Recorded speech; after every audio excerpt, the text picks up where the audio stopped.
Morning, everybody. Morning. Man, you're a good-looking bunch of people. You must have took a bath and brushed your teeth or something. Sure you all looking good.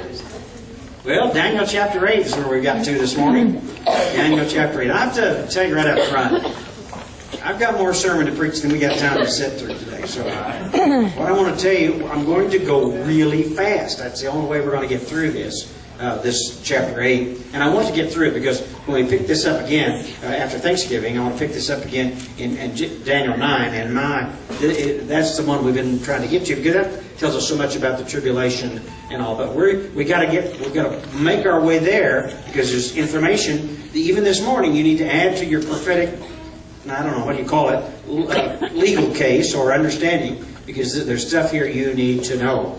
These are exciting days, aren't they, to live in these days? I often tell people we live in the most exciting times in the history of the world. My goodness. People would love to have lived in this time. That our ancestors, they would love to have seen this because we live in such interesting times. So the Bible is just opening up to us. And in fact, today, as we get down into Daniel chapter 9, it even says that very thing to us, that these are unfolding times. Things that Daniel was told to hide and not write. He saw it, but Gabriel, the angel that was telling him about the vision, said, don't write about this. Seal it until the end. And I think now that we are near that end, this stuff is becoming unsealed. And we're beginning to understand. New interpretations are coming, and we're learning and understanding more. So, without a lot of fanfare, preliminary, clearing the ground sort of work, let's just jump into it, because we got so much to do today, and I got to go fast. I wish I could even take time today to answer questions and all, but if I did, we wouldn't get covered. So just turn your hearing aids all the way up, and if you're writing, write fast, because we're going to go through some heavy stuff today. Now, what we witnessed in Paris this past week, I think and believe, is a part of the strategy that the enemy, the devil, is using to prepare our world for his coming. Now, when I say his coming, I'm going to be talking about what Daniel calls the little horn. Now, if you've not been at all familiar with prophetic language, that little horn is one of 10 nations, rulers. I'm not sure whether it differentiates between the nation and its leader, but there's going to be 10, and I'm going to say they're NATO nations. One of the 10 NATO nations, a small one, will rise to power, and that little horn then will dominate 3 immediately. So the one will take over, and then in a very short amount of time, he'll dominate the entire 10. So what I think we see is that some things. You got a lost kid? Not a lost one, but she's wanting her Nana. Nana, if you're here, we need you. Come on, get your baby. I don't know who Nana is. There's Nana. She's coming. Okay, we'll come. So what we witnessed in Paris this past week, I think, could be a part of the strategy of this little horn. Now, dear friends, I got to talk to you just straight here for a minute. We've got to change. The church has to change. Amen. Christians have to change. We sit around and we think, well, now, if we could just elect the right president in 2016, we'll solve this problem. I'm going to tell you something, we won't solve the problem. I don't care who you elect. It doesn't matter. I mean, it matters, but you won't fix the problem. Why is that? Because this problem cannot be fixed with politics. Right. You know, this problem can't be fixed by science either. Social scientists or other disciplines of education. It can't be fixed that way. Because the problem is not in the organization. The problem is in the people, you and me. Amen. We're the problem. Amen. And so we've got to get us fixed, or we're never going to get this thing turned around. I think what we're going to see is chaos begin to dominate the planet. And we've been watching it for the past few years. And like the Paris thing. And if it isn't one, it'll be something else. And it's this domino sort of effect of chaos that keeps generating up more and more chaos. Why does the devil want chaos and confusion on the planet? Because it's going to take that level of mentality for us to accept this new leader that's coming, the little horn. See, if he came and we didn't need him, if there was time of peace, and everybody was happy and being fed and things were going well. If the devil's man shows up, we would, take your time, sit down, get in line. But if the world is on fire, as it were, and all hell had broken loose, then when somebody stands up and says, "I can fix this," Right. then we'll just fall in line and say, "Come on, let's go. We'll follow you. We'll give you all of our tax money, and we'll give up our religion. We'll give up our government, our nationalities. We'll give it all up, and you just take it and fix us." And so I think that's what's coming. Now, I'm going to say it like this. This is important. The time for passivity is over. If you've been sitting on the fence and just idling along, it's over. We don't have time for that anymore. Because we've got to stand up. A thought came to me as I was preparing this sermon. It didn't quite fit in here, but it does in the biggest sense. And that is this. I want to remind you of a great theological truth. When we sinned against God in the Garden of Eden, and we walked away from Him, Adam and Eve, our grandparents, when they walked away, a war began in the Spirit. Now, please understand, it was not a war from God to us. It was a war from us to God. Amen. We waged war on God. We rebelled against our Creator. And we have been rebelling against Him for these 6,000 years since the Garden of Eden, or however long that was. But we've been in rebellion. But I want you to listen very carefully. The war is over. It ended 2,000 years ago on Calvary. When Jesus died, He came to show us the heart of God. He came, He said, "I love you this much that I'm going to die for you." The war is over. And I want to tell you, we are trying to start race wars. We're trying to start religious wars. Every place you look, somebody's trying to start another war. And the political correctness has gotten absolutely asinine and out of shape. And you can't say anything, about anybody. Or you get a fight started. Listen to me. The devil is creating chaos. And we got to get over this and get past it, or we're going to be in trouble. Today, in our service, in this study, we're going to learn about Hanukkah. We're going to talk today about why the Jewish people celebrate Hanukkah, what happened, how that all came about, what led up to it, etc. Just something to kind of put that in there quickly so you'll have something to look forward to as we get to it. Okay, now I'm about ready to start. I've got a place cleared off down here. Ready to start. Write this down in your mind. Never forget it. Prophecy cycles.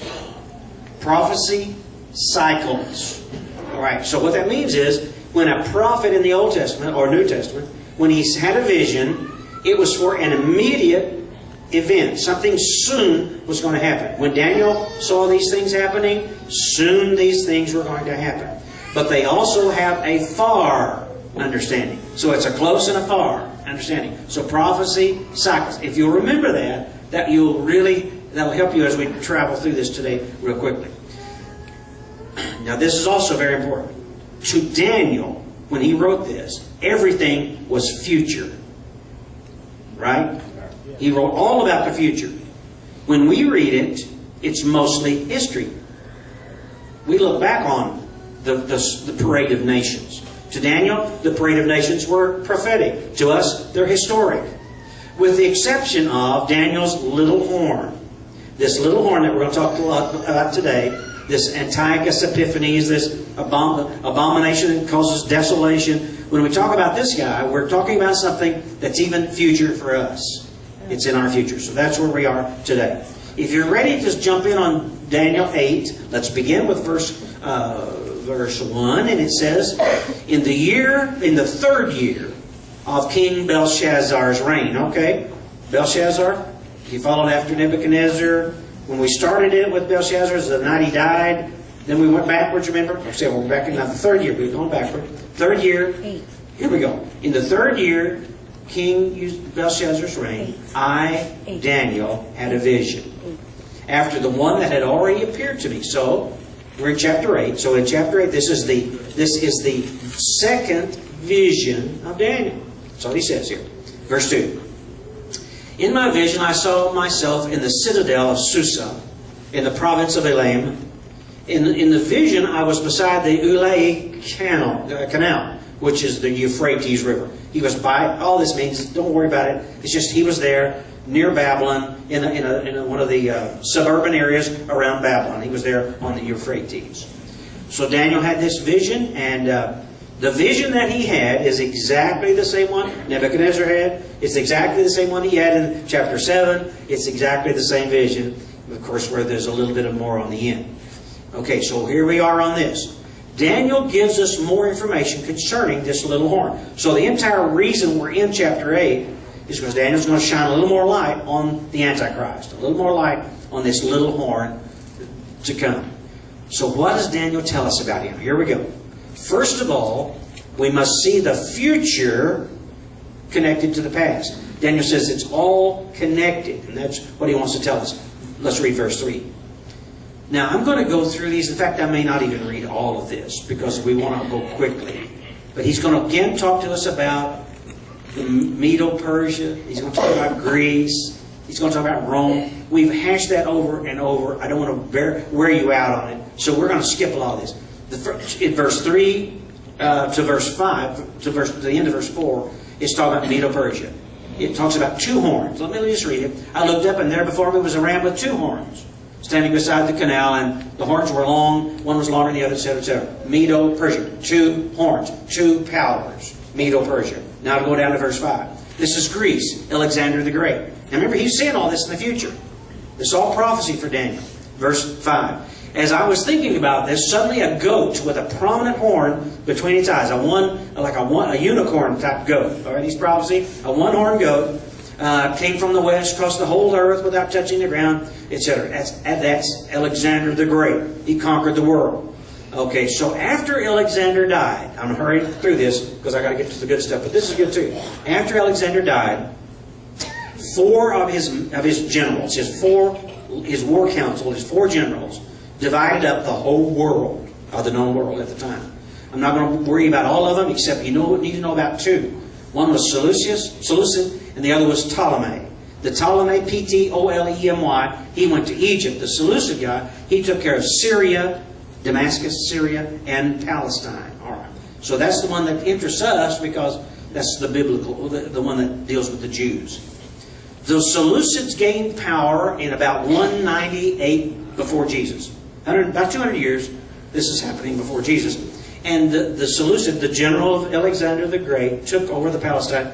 He began to rule that part of the world. His rule ended, and one of his proteges, his son, Antiochus IV, are you with me now? Came to power. He was ruling the whole area. And he's the one that a lot of Bible scholars call the Old Testament Antichrist. He's the Old Testament Antichrist. He looks just like the Antichrist in the Old Testament. And so, why are we interested in this? Because he's going to show us exactly what the next Antichrist is going to look like and act like. Remember? Prophecy cycles. Say it with me. Prophecy cycles. So we're going to see the old Antiochus Epiphanes. Then we're going to see, because he's going to point to the next one that's coming. Is everybody on the same page now? I wish we had time to stop and take questions. Some of these Sundays or Thursday nights, I ought to not preach, we just answer questions on this. And because I know a lot of you are asking me things, but we don't have time this morning. Okay, now let's talk about this Antiochus Epiphanes. This is the Antichrist of the Old Testament. Read verse 11.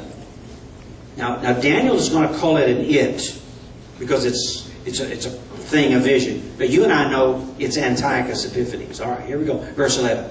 It set itself up to be as great as the commander of the army of the Lord. Now that would mean he said he was something great. He's as good as anything in heaven. That's what he's saying. I'm as good as God. I'm as good as Michael and Gabriel and Daniel. Okay. It took away the daily sacrifice from the Lord, and his sanctuary was thrown down. The temple destroyed, put into misuse, etc. Verse 12. Because of rebellion, the Lord's people, that's the Jews, and the daily sacrifice were given over to it. It prospered in everything it did. So the Antichrist prospered in everything he did, and truth was thrown to the ground. So that's describing this guy that's coming. So we can know some things about him. And number one, here's what we can know. He hates the Jews, and he hates God's people. So when Antichrist comes again, he's going to hate you. And he's going to hate me. He's going to hate Jews. And he's going to hate us all. He wanted to crush their religion and culture, and he's going to want the Christian religion and culture. And I think we're beginning to see the beginnings of that right now in America. Amen. Where our culture and our religion is being crushed, made fun of, and we're called haters and folks. Now, here's the thing that really got him famous. He so desperately wanted to destroy the culture and the religion that he took a sow. Now it's a pig. Everybody know what a pig is? Now, I know you get to see them in pork chops and they're all pretty and brown on your plate. But they're just a pig, okay? All right. Now, this pig... Now, tell me about Jews and pigs, right? They don't like pigs.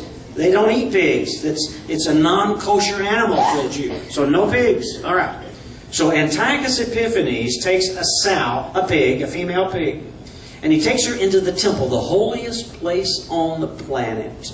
Ritualized gold utensils, candelabras, all gold, holy of holies. Just the most precious things you can imagine. He takes this pig in there and butchers her in the temple. Feces, urine, blood, all over everything. He desecrates the temple. All right. That's what he's famous for. Now, let me tell you what happened next. Now what I'm going to do is I'm going to run you some history. This is between Malachi and Matthew. All right, we're going to skip forward a little bit. I'm going to just tell you the history between Malachi and Matthew. 400 years. There's silence between the inter-biblical period. Here's some of the things that went on in there. Antiochus Epiphanes, after he desecrated the temple, he so enraged some Jewish men and people that there was a group of men, called a family called the Maccabees. Now these Maccabees pulled together an army. And they marched on Jerusalem to run the Seleucid Antiochus Epiphanes and his army out of town.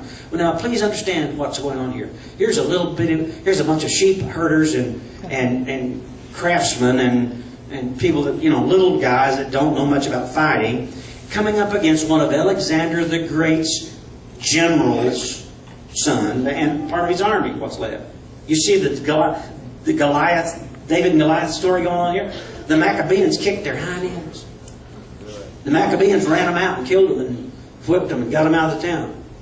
Then they went back to their temple. They got their Levites in there, their Levites, and they came in and they ritually cleansed and purified the temple. They cleaned it. They put it back in working order. And they began to do sacrifices again. And they started to light the menorah. Do you know what the menorah is? It's the 12 candle-lighted candelabra with 12 candles on it. But what those candles run from are little pools of oil. And this oil is very specialized oil. It takes 7 days to make it ritually. All right, they ritually purify for 7 days to make the light for the menorah. Well, when they clean the temple, the first time they were going to light the menorah, they only had enough oil for 2 days. Now we're going to get to Hanukkah and why we call it the Festival of Lights and why Jews all over the world on December 25th will celebrate Hanukkah. I know the date's a little bit changed, but stay with me. The 2 days of oil lasted 7. Till they could get the ritual made. That's why the Jewish people celebrate the miracle of Hanukkah. The Maccabees ran their enemies out of town. They got their temple back and whatever. You get the story. Now, let's move on. Now you know about Hanukkah. So what will we know about the Antichrist that's coming the next time? Number one, he will defile the Jewish temple again. And you say, well, preacher, there is no Jewish temple. That's right, there isn't. But there will be. They're going to rebuild it. You watch. Watch the news. Something will happen. I don't know how this will all sort out. Russia may push ISIL out of the... I don't know how this is going to work out. But God's in control. And they're going to rebuild the temple. Number two, there's going to be a rebellion against all forms of Judaism and Christianity. The world's going to turn against us. And this man's going to lead it. This Antichrist that's coming will do very bad things to God's people and the Jews and Christians. Now, the first one, when Antiochus Epiphanes, when he invaded Jerusalem the first time, he killed 100,000 Jews. How many people live in Springfield? 150,000? Imagine that kind of a slaughter. All right, that's what's going on here. He will use the end times temple, the Antichrist will. He will end its use. He will be very successful in everything he does. Now remember, he's going to come from obscurity, a small place, but he's going to be so successful. Everything he does is just going to turn into gold. No matter truth, it says truth will not matter to him at all. I was got to thinking when I wrote this, well, he could be a politician then. If he's, right? Amen. Truth don't matter. Just say whatever the people want to hear. He will be defeated by the return of Jesus. When Jesus comes back, he's going to be defeated. Just like the Maccabees that ran out the first Antiochus Epiphanes, this Jesus is going to come back and take care of it. Let's talk about, now we're going to get closer to home now. We're going to get closer to our time. Rome is important because of what comes after it. Rome is the next step on the line. Verse 9, we have another horn. Out of one of them came another horn, which started small but grew power. This is God we're talking about. To the south and the east, toward the beautiful land, which is Israel. It grew until it reached the host of heaven. It threw some of the starry host down to the earth and trampled on them. This simply means it destroyed the Jewish leadership. All right, the priests, their leaders, their Knesset, their prime ministers, I don't know, but he destroyed some of those. That's what's going to happen again. Let's skip to 13. Skip to 13.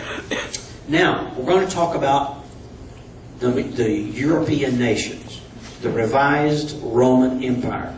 It's the European nations. NATO is a good way to see this. Verse 13. Then I heard a holy one speaking. Whatever a holy one is, he heard him speaking. And another holy one said to him, how long will it take for the vision to be fulfilled? The vision concerning the daily sacrifice, the rebellion that causes desolation, the surrender of the sanctuary, and the trampling underground of the Lord's people. I'm going to stop here because I want to tell you something. I have read every commentary on this there is. And honestly, after I've read all that, done all the work on it myself, I have no idea what this is saying. All right? Or what this means, or how this connects to anything. I mean, I could tell you some stuff, but I don't know if it's accurate or not. But there's 2,300 days that come between something and something, and I'm not sure what that is. It's about 7 years. So figure it out yourself. I simply have not been able to do it. And it's not because of a due diligence on it. I have worked on it, but it's just too confusing. So let's skip it. Verse 15. I guess it's better for a preacher to tell you he has no idea what he's talking about, right? Yeah. Than to just make someone lie to you. Okay, here we go. Verse 15. While I, Daniel, was watching the vision and trying to understand it, there before me stood one who looked like a man, okay? A human being. He looked like a human. Verse 16. And I heard a man's voice from the Ulai calling, Gabriel, tell this man the meaning of the vision. Okay, so who's Gabriel? We know him. We've heard about these holy ones and this other. Well, we know Gabriel. Finally, we got somebody we've heard of. He's an angel. He's the one that said, he announced the birth, didn't he, of Jesus? Okay. So he was standing there on the banks of the Euphrates, and then this man's voice said to him, and there's a lot of people think that this man who's speaking is Jesus in a pre-birth thing. And it could be. I just don't want to bring you into that, but whoever this holy one was, whoever said to Gabriel, tell this man what he saw. That could have been him. I don't know that. But he said, tell him about the second coming. Gabriel walks up to Daniel, verse 17. He walks up to Daniel and he begins to speak to him. I love this. Every time in the Bible, when you meet an angel, what do the angels say? First thing they say to you. Don't be afraid. Don't be afraid. Well, yeah. Don't be afraid. Hello. Yeah. The guy in the cemetery, he's out there late at night, about midnight, saw the ghost, and he said the ghost said, I reached out like this to see if I could feel him. He said, there wasn't no ghost there. He said, then the ghost went like that and I wasn't there.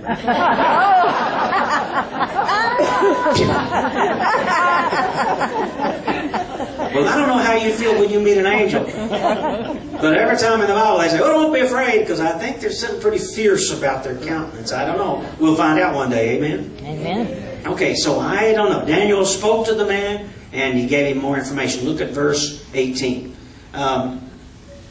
While he was speaking to me, I was in a deep sleep, my face to the ground. Then he touched me and raised me to my feet. He said, I'm going to tell you what will happen later in the time of wrath, because the vision concerning the appointed time of the end, verse 20. The two-horned ram that you saw was the kings of Media Persia. You got all that, the history stuff. Okay, what I want to give you was I wanted to find that for you where it said to seal it up. Okay, maybe we'll come to it later. Now let's talk about the end time prophecy. That's what we want to get to. Verse 23. In the latter part of their reign, okay, this is the reign of the Roman people, the Roman government, and he listen. He describes it like this. He says, when rebels have become completely wicked. That's one of the things to look for. When the rebels have become completely wicked. ISIS? That calls me to mind, right? ISIS. Yeah. What about just Americans that kill 330,000 babies a day? Yeah. What about Americans who change the rules on marriage? I don't know. When rebels have become completely wicked, a fierce-looking king a master of intrigue will arise, and he will become very strong, and not by his own power. He will cause astounding devastation, and will succeed in whatever he does. He will destroy those who are mighty, the holy people, that's God's people. He will cause deceit to prosper, and he will consider himself superior. Will he be genetically enhanced? Could be. Have you been reading about some of this new stuff coming? Wow. They're going to, in 2 years, they're saying that they will enhance the human DNA in 2 years. I've been telling you about this coming. Watch out. But this guy that's coming, he will consider himself superior. I think he's going to have a DNA upgrade of some kind. When they feel secure, he will destroy many and take his stand against the Prince of Princes, yet he will be destroyed not by human power. All right, I'm going to try to bring this to a conclusion. Here we go. After the European nations, Europe has ruled for a while, and Antichrist will arise. It will be a time when rebels are wicked. It will be a time of when things are really horribly confusing. And some fierce-looking master of intrigue will emerge. Somehow this little horn guy, whenever he comes, will have a fierce countenance. See, I don't know what that means. What does a fierce countenance mean? You know, he's mean looking. I don't know what that means, but he's going to have a fierce countenance. Maybe it's his personality. I don't know. He will be very strong and will be given power by Satan himself. That's the secret to his power. He will destroy and be very successful. He will remove the world's leadership. He's going to eliminate the world's leadership. I'm not talking about the presidents and the kings. I'm talking about the guys behind them. The Illuminatis and you with me? The synagogue of Satan, those Jewish bankers that run the world's economies. Those are the guys that are going to get it when this guy comes. And he will seek to destroy the holy people of God, and deceit will prosper. Whew.